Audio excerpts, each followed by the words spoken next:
Sou o professor Volner Materco. Hoje eu venho apresentar um trabalho intitulado em alterações eletrocardiográficas em pacientes com infecção renal crônica e hemodiálise baseado na análise dos componentes principais. Esse trabalho foi realizado pela minha aluna Berlane Gaia Barroso Nascimento, no qual está fazendo mestrado no programa de Ciência da Saúde da Universidade Federal do Amapá. A infecção renal crônica é definida como presença de lesão renal ou redução na taxa de filtração glomerular, favorecendo o distúrbio eletrolítico, hormonais e metabólicos, como a principal causa de morbimortalidade por doenças cardiovasculares e fatores de riscos associados. Então, observa-se na figura 1 o esquema da condução elétrica, chegando à atividade de potencial de ação no nódulo sinoatrial, fazendo a contração de átrio, nódulo atrioventricular, fibras de Purkinje, fazendo a contração ventricular. E observa-se na figura 2 o registro dessa atividade eletrocardíaca com um eletrocardiograma, no qual podemos extrair parâmetros no ECG, como a onda P, o complexo QRS, a onda T e os segmentos associados. Então, a grande problemática da pesquisa ao aplicar a análise de componentes principais, uma análise multivariada com o objetivo de compactar, reduzir dados, nos parâmetros do ECG, é possível descrever melhor a relação dessa infecção renal crônica com atividade elétrica cardíaca. Então, o objetivo do estudo foi investigar essas possíveis alterações nos parâmetros de ECG em pacientes com infecção renal crônica, baseado na análise dos componentes principais. A metodologia foi um estudo de abordagem quantitativa, descritiva e transversal. Foi realizada na unidade de nefrologia de Macapá, no estado do Amapá. Foram 25 homens. Um critério de elegibilidade foi a faixa etária, sexo, tratamento hemodialítico, ausência de lesões osteomiarticulares. Procedimento pré-teste, todos foram instruídos pela realização da pesquisa. As medidas antropométricas, massa e estatura para calcular o índice de massa corporal, avaliação hemodinâmica para aferição da pressão arterial e aquisição de dados eletrocardiográficos, com o objetivo de extrair esse sinal de ECG para posteriormente calcular parâmetros parâmetros tais como o intervalo PR, o segmento PR, o intervalo QRS, o segmento ST, o intervalo RR e, por último, o intervalo QT. Foi utilizado um eletrocardiógrafo da marca Cafix com modelo 12S com 3 canais.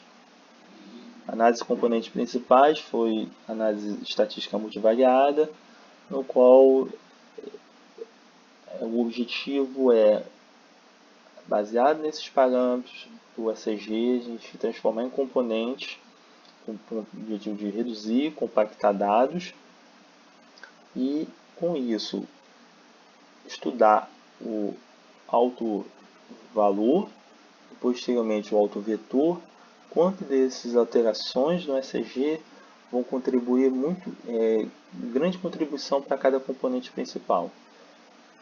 Baseado no teste de cotovelo, a gente vai observar quantas componentes são necessárias para estudar toda a variabilidade dos dados originais. Bom, o resultado do trabalho, com características físicas, antropométricas e hemodinâmicas, para estudar o perfil dos voluntários, foi uma idade média de 55 anos, um MC de 27,5 e uma pressão arterial de 149 por 87. Então, todas as variáveis tiveram um comportamento normal, não teve... E com isso a gente pôde estudar essa população da infecção renal crônica, paciente com infecção renal crônica. Posteriormente foi feito um teste do cotovelo, indicou que as duas primeiras componentes foram suficientes, apresentando quase 97% da variância total dos dados, da variável das variáveis originais.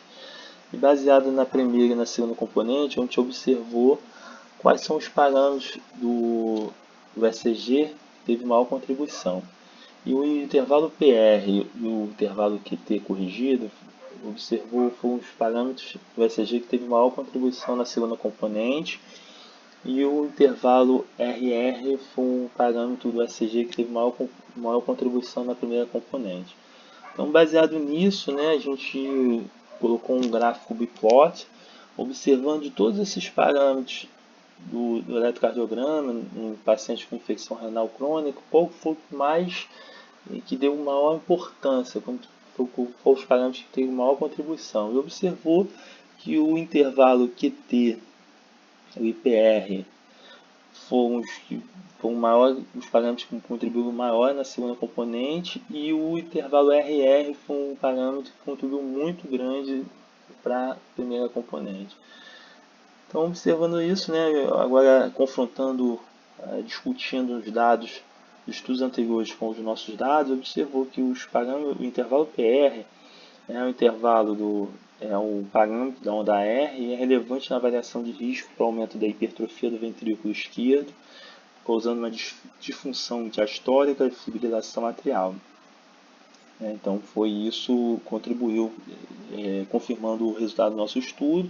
Já o intervalo QRS não teve grande contribuição, e já o intervalo RR mostra que há uma diminuição da variabilidade da frequência cardíaca, confirmando o resultado do nosso estudo.